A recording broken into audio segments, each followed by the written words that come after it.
welcome to episode 3 of Harambe's Bauble, a Magic the Gathering podcast. I'm Will Thatcher here with DC, and we've got another packed agenda tonight of all things Magic to dive into. And, before we do, though, this is our third week now of kind of creating content, releasing content, and just kind of curious where you're at with things, DC. How has this been? How's the experience been so far? Is it everything you dreamed it be? Has it been absolutely miserable? Somewhere in between? I have to work with you, so obviously I'm miserable. But Fair, fair. no, honestly, I've had a ton of fun with it. Obviously, I always try to listen back at the stuff, see what I can do better, stuff like that. But I told you this the other day. I actually enjoy listening to us talk about stuff, as weird as that is. Usually I don't like listening to the podcast that I produce, not because I don't think it's good content, just because it's like, I don't really want to hear myself talk about that again. I actually really enjoy what we're talking about and hearing our perspectives on things, how they differ, how that they're the same. I like it. I don't know. I think we flow really well. I think we're doing a great job personally. Yeah, man, I agree. I feel like we got a good team going on here. And, when we've been talking about having a podcast for years now, and I'm glad we're able to get this one off the ground. But, I feel like sometimes when you're kind of planning ideas for some of this stuff, it can just feel like so much work. And this just doesn't feel, I mean, there's effort that goes into it, but it's just so fun to just sit and shoot the breeze about something that we both love. And it just kind of feels effortless almost in a way. Yeah, absolutely. I think we've always had good conversational chemistry where we can talk about anything for hours. So it always felt like a nice little natural progression to go into a podcast together and talking about the game that we love the most. Just fits. Everything just fits. Yeah, man. Yeah. I agree. And on that note, let's dive on in, keep this mini podcast going. So, I've got a few topics. Definitely interested in hearing some of your thoughts. I know we talked a little bit offline about a couple of these, but interested in hearing more detail. So, I think to start us off, there's been debates that we've seen floating around on what the strongest color in all of Magic is. And just curious, what do you think? Out of the 5 colors, and does it change, I guess, for you when you think about competitive versus casual, or even just different modes of playing Magic? Or do you feel like there's one color that just kind of ultimately reigns supreme? So, yeah, I've thought about this a lot, and I actually didn't know until I was looking at it a little bit more today that the color that I think is the overall strongest has the most impact on the board. And that's what I'm when I hear strongest, I hear like in either competitive in CEDH or casual EDH, what color consistently impacts everyone's board the most. You have to think about, oh, is this in their hand the most? And I am notoriously a blue player. I love playing blue, but my color answer isn't blue. I actually think it's white. And I think that's a really unpopular opinion. I think that something I saw was that most people actually think that white is the weakest color in Commander. And I think that's very interesting, and I'll get to why in a minute, but I want to hear what color you think is the strongest. Yeah, I mean, I think that's wild that people would say that white is the weakest. For me, white is probably number 2. I think green, personally, I don't really play a lot of CEDH, so I guess I can't necessarily speak to that as much. But for me, like when I'm thinking of the strongest color, you have to be able to have lands to play the things that you want to play. And when all else fails, combat is just a very consistent and good way to finish games. And for me, I feel like green just kind of has both of those on lock. I do agree that I think white, especially when you think about like board wipes, I think it's undeniable that white has the best board wipes. And I think white has a lot of very strong creatures. But I guess for me, I would just kind of edge green solely for that fact of being able to consistently bring out more lands and worst case scenario have a bunch of big stompy boys to kind of get you across the finish line. Yeah.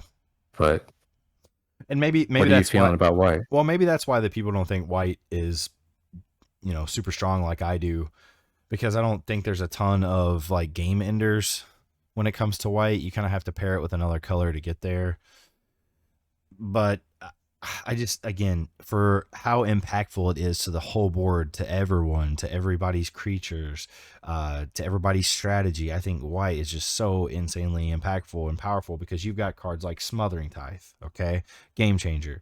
I mean, all the game changers that are in white, Enlightened Tutor, Teferi's Protection, Draenith Magistrate. I mean, you've got all these game changers in white, and you're not even talking about what I consider should be a game changer, but it's not for some reason. Farewell, which other than Soul Ring, I think is single-handedly the most powerful card in Commander. How could it not be? You could just exile everything, not destroy. Yeah. You exile. It gets around every protection. You just reset the board. And how is that not considered a game changer? I don't understand. And yeah, I do think they're lacking a little bit in some of the creatures, but some of the angels are insane. Yeah, very fair. Yeah, I mean, you've got It's good token generators too. Like white has some solid token generators, a lot of ways of like buffing creatures with +1/+1 counters. yeah, Um, a lot of spot Card removal draw too. it's a little lacking. Yeah, a lot of targeted removal. Yeah, I could definitely see an argument for that. I don't understand when people are saying blue, and maybe again, maybe that's just bias of how I play with blue. I mean, I feel like I usually utilize blue for card draw, which is really powerful. Like you want to see as much of your deck as you can, but blue just really doesn't, unless you're comboing, there's not a lot of strong creatures that can consistently get the job done in combat. Well, There's not a whole lot of buffs, not a lot of great removal. Like in my opinion, like if I'm going to remove something, I don't want to just kick it back to your hand. I right. don't know. Well, to your point, there's not a lot of big bad creatures in blue, but I think probably the reason people think blue is the most strong. I don't think there's a lot of mono blue players out there. It just pairs well with basically any color if you think about it. It's great for Izzet, blue red. It's great for Simic, blue green. It's great for uh blue white, Azorius. Um it's it's such a great piece to any deck because of the card draw, because of the counters, because of the good planeswalkers. You have all these things that make it so powerful overall. I could see why that people would consider it the most powerful. But on that same token, if you're going to say that about like, oh, it's a great secondary piece to your deck, a great complement, right? Why is white not considered the same thing? Because again, you have Yeah. all this removal, you have all this board wipe, you have all these game changers that just make your opponents have to care what you're doing. Yeah, I don't know. That's a weird one. I think to me, I mean, maybe this is another topic, but what do you think should we talk about what the most weak color is, or should we save that for another day? I mean, we can dive into that. I don't mind. I think if you're just taking the individual color by itself, personally, I would rank blue. Like I think my list is green, white, black, red, blue. Okay. Um, I'd probably go white, blue, green, black, red. I think red's the weakest. I mean, yeah, you can vomit out a bunch of goblins or whatever, if you're doing mono red. And maybe we're looking at it wrong. Maybe it has nothing to do with mono red. It's just like what pairs well the best, what's the best secondary always color to your deck, whatever you're trying to do. I don't know. But I don't know. I just don't think red has a lot of stuff that I love to do. Maybe it's just a personality thing. Like, yeah, you can no, get that's off fair. you can get off to a really hot start, right? But then how are you finishing? And also, there's not a lot of good consistent removal. There is Yeah. some card draw, but you have to pay a price every time, right? You have to sacrifice something or discard cards, and I don't know. I think it's not the greatest color for Commander. Yeah, that's fair. I do think red, when you pair it with like green, or if you pair it with white, Yeah. then you start to get pretty crazy, at least from like a combat perspective. But yeah, on its own, I would totally agree. You know, Yeah, there's a lot of cards in red's color that I like, but they're multicolored, not single yeah, color. And maybe, again, maybe we're not looking deep enough into that. Maybe we're looking, just monocolor, but I don't know. Maybe that's what the difference is yeah. with other people. I guess that's fair because, in thinking of blue, like if I'm just pulling up to a table of people that I don't know, seeing that someone has blue in their deck, I'm not going to say that that is like intimidating. It's more of like a pain in the pain in the kind of thing of like just knowing counter spells are on the way. Yeah. And I feel like there's so many more ways to protect things that currently exist than there are ways to prevent counters from going off, counter spells going off. Yeah. It's like, I got to pay attention to this person. And Yeah. I will say blue also has probably the best overall removal in Magic, for Commander at least, just because you've got so many of those like Imprison in the Moons, Frogified, Witness Protection, stuff like that that completely just dismantles people's commanders, makes them not How viable great of a anymore. card is Witness Protection? Just like every time I get that, I smile. It's just such a goofy concept. One legitimate business person. Yeah. Speaking of blue, though, draw. What are your favorite draw spells in Commander? Most of them are in blue, but I think there's some good ones otherwise, and I'm interested to see what you think is among the best, or at least your favorite.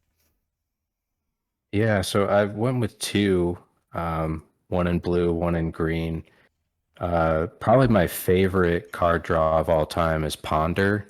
So, one blue, look at the top three cards of your library, put them back in any order. You may shuffle your library and then draw a card. Just simply for that aspect of being able to shuffle for one blue, Mm-hmm. especially if it's like mid to late game and you're just striking out on your draws for turn. I've had that come in the clutch so many times of, all right, let me look at the top three. These are all garbage. All right, let's shuffle this up and see if we can get something better. Um, so that's probably my top one. My second one is green. It's called Hunter's Insight. It's two and a green, instant.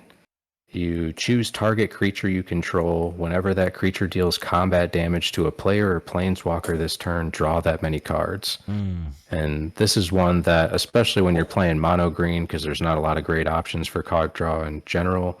But if you're combat heavy, it's just great. I mean, being able to play it at instant speed, you're usually going to have at least a couple of people that are attacking each combat.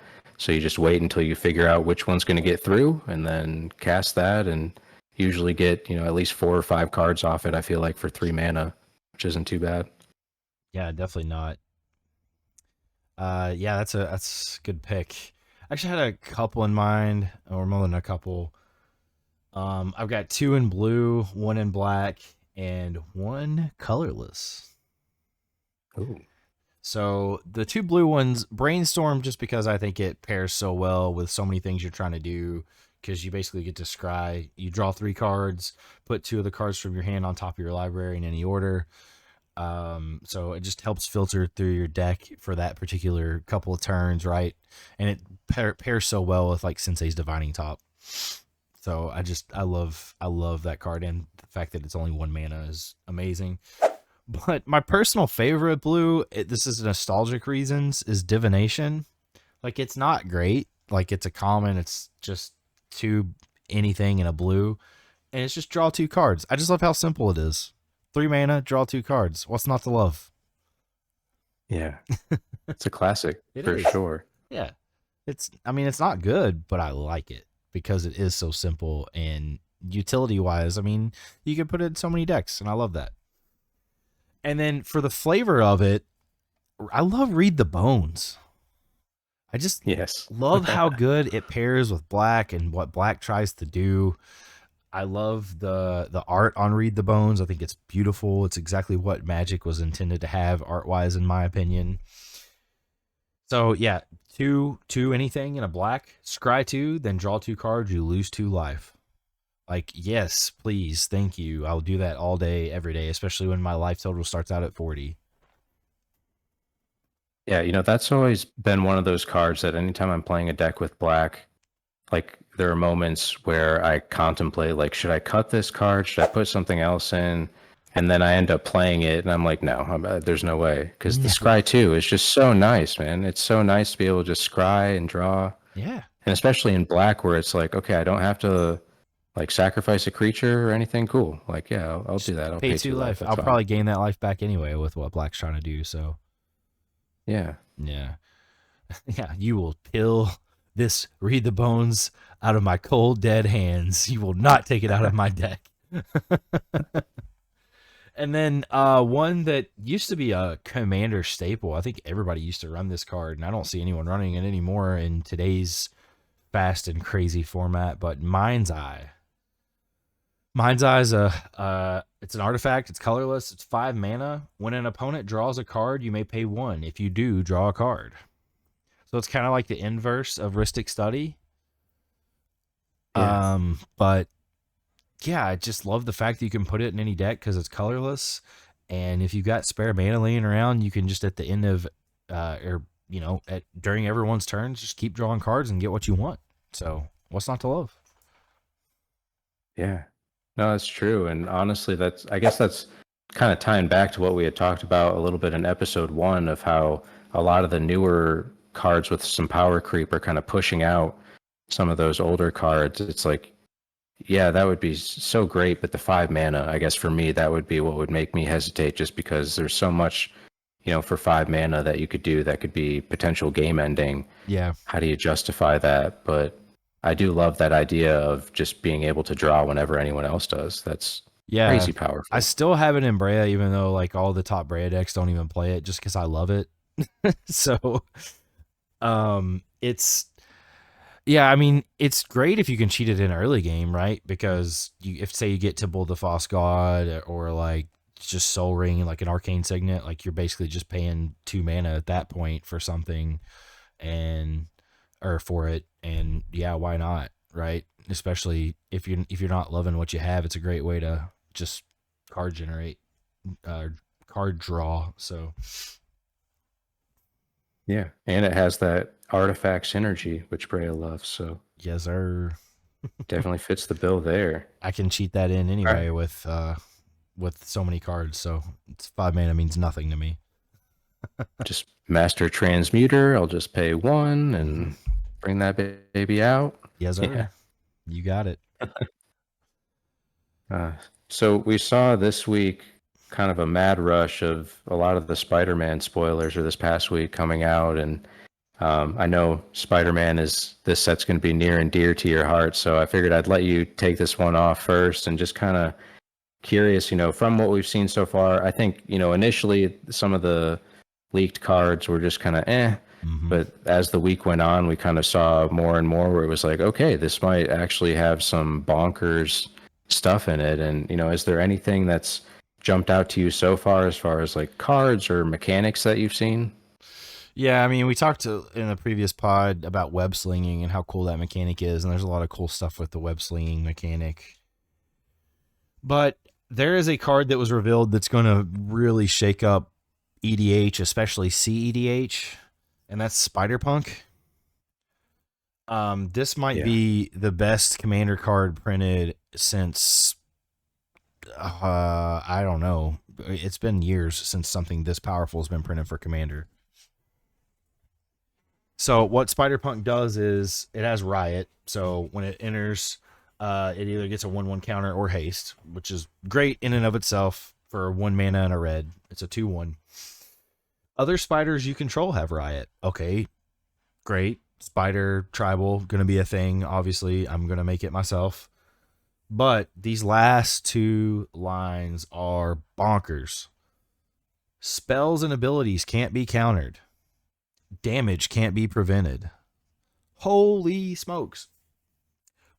Throw a Swiftfoot Boots on this thing.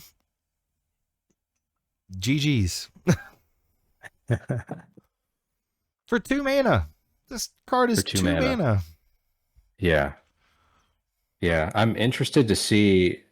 I haven't gone back to look, but like, as far as having this as a commander, are there a lot of spiders that are in red? That was the one thing that kind of threw me for a loop. But I mean, there are a lot of ways I'm sure that you can make creatures that you have, all creature types to where you could kind of get around that, like a Maskwood Nexus kind of situation.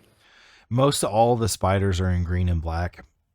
I don't know off the top of my head any red spiders that currently exist other than coming out for the Spider-Man set.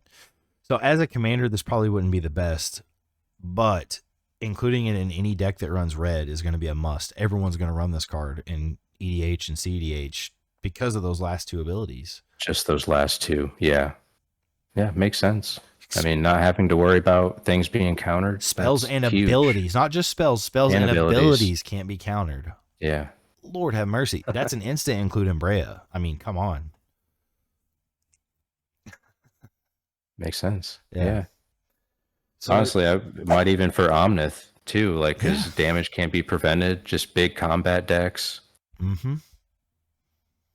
Too good. I'm convinced. What about you? What jumps out? I mean, I've got other cards I want to talk about, but that one I thought was definitely worth mentioning first. Yeah, no, that's a good one to mention. I think there's been 2 other than, well, I guess 3. One of them is more fun, other than Spider-Punk, that have kind of jumped out to me.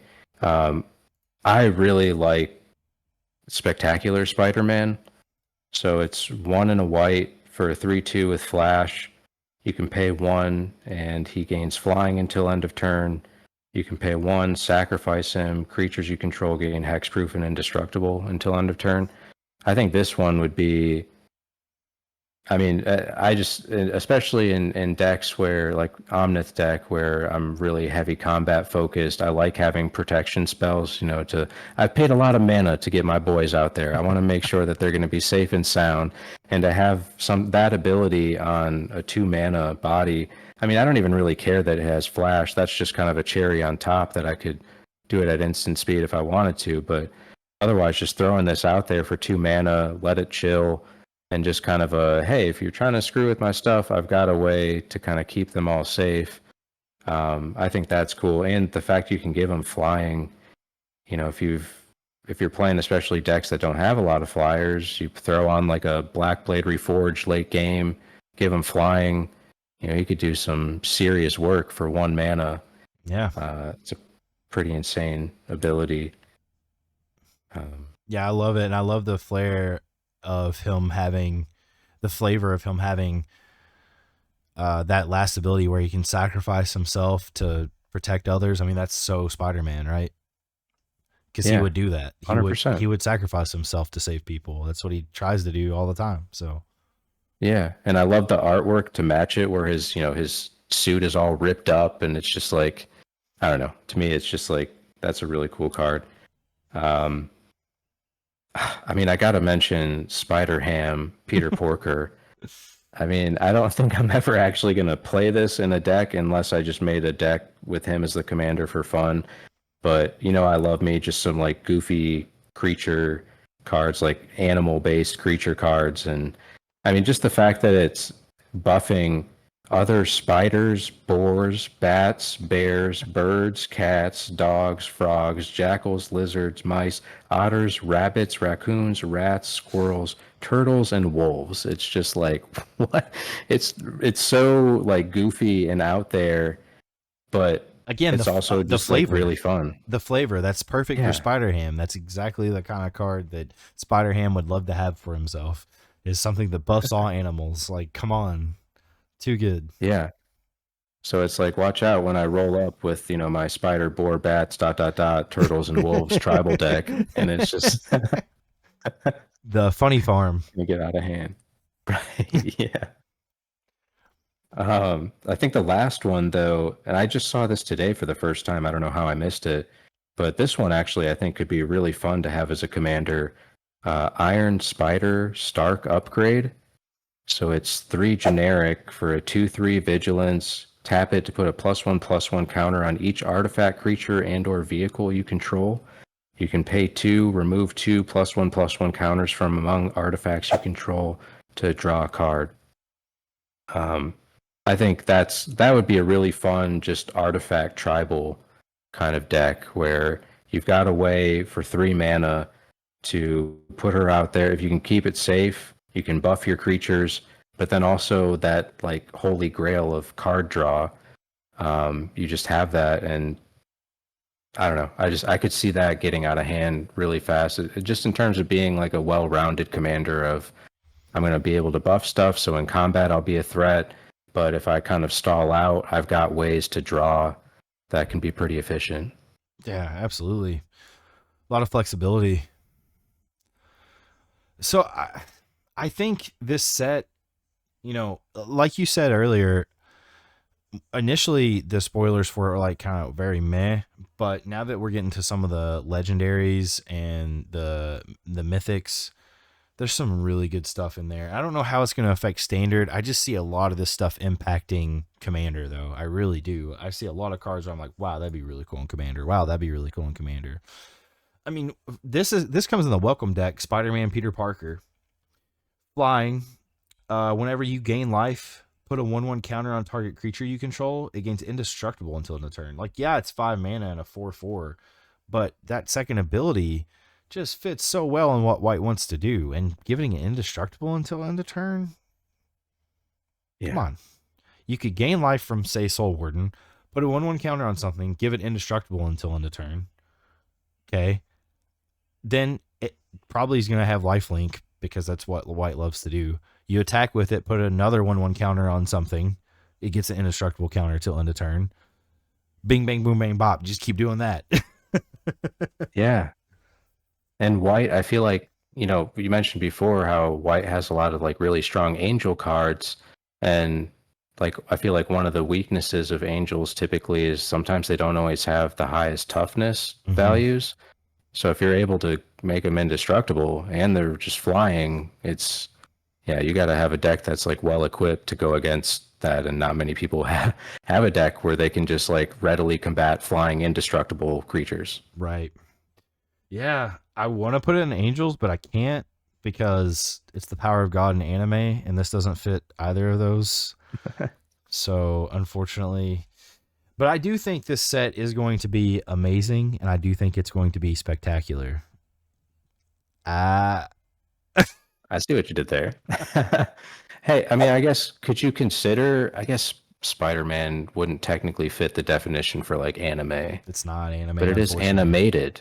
I know. I wish. So I'm not going to shoehorn it in there just because I like it. I'm sticking to the script. Stick to the script. Okay. All right. I respect it. Staying true to yourself. And there's 2 more cards I want to. Yeah, there's 2 more cards I want to talk about. I really like Symbiote Spider-Man a lot too. I love the art on the full art version they released. I think that's going to be really good for standard. Actually, that's one of the cards where I'm like, whoa, Demir just got even better, which is crazy because Demir's really good in standard right now.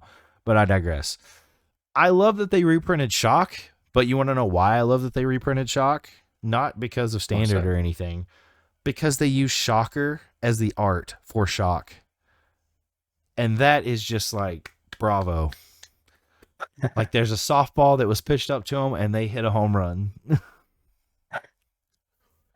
So I love that. Like, if nothing else, I love all the art and the flavor of this set so far. It's everything I've wanted it to be. Honestly, I was kind of nervous whenever I found out they were making the set because I thought, man, they're not going to do Spider-Man justice, right? And I'm going to be upset that I want to buy all the cards just because. But now I'm like happy to buy them because there's so much that I love about it. And then my A1, and I'm a 1 billion trillion % making this into a commander, is my girl Gwen Stacy. Talk to him. Let him know. So Gwen is my goat. I love Gwen Stacy so much. Spider-Gwen is one of the best comics ever created, the original run specifically.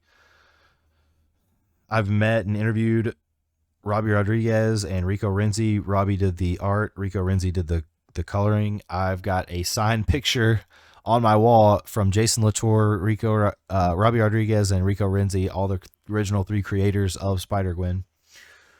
She's my girl. Love her. But this card's actually really good too. So it's a flip card. Now, the cool thing about these flip cards that we've been seeing in this set is it has 2 different costs per side. So normally flip cards it has a cost to transform it, right? But you can't just play the other side. Well, we've seen that with lands that become creatures and so on and so forth. But we've not seen, for at least that I know of, where you can pay a cost on either side of the creature. Yeah. So with Gwen Stacy, like the versatility for commanders is too good for that reason. Like, say your commander gets like way too expensive, just being able to pay it for the 2 and then the cost instead of the 4 and then the cost. So good. So good. But she's in Jeskai colors, America, blue, red, and white. So her Gwen Stacy side is 1 anything, 1 red. When Gwen Stacy enters, exile the top card of your library. You may play that card for as long as you control this creature. Yes, thank you. 2 anything, a blue, a red, and a white. Transform Gwen Stacy. Activate only as a sorcery. Now, if you look at her other cost, it is, it's the same on the other side, the same cost as her transform cost. And you can play her from this side too. 2 mana of anything, blue, red, white. Flying Vigilance Haste. Whenever you play a land from exile or cast a spell from exile, put a 1/1 counter on Ghost Spider. Okay. Remove 2 counters from Ghost Spider. Exile the top card of your library. You may play that card this turn. So come on, you just get to play spells for free, and she already is generating stuff because she's putting stuff in exile from her other side. And, red can easily do that with so many different cards with like flashback and or well, not flashback, but whatever the ones that temporary exile. I forget that ability, but some of them, they temporary exile. You can play it till the end of your turn or into your next turn or whatever.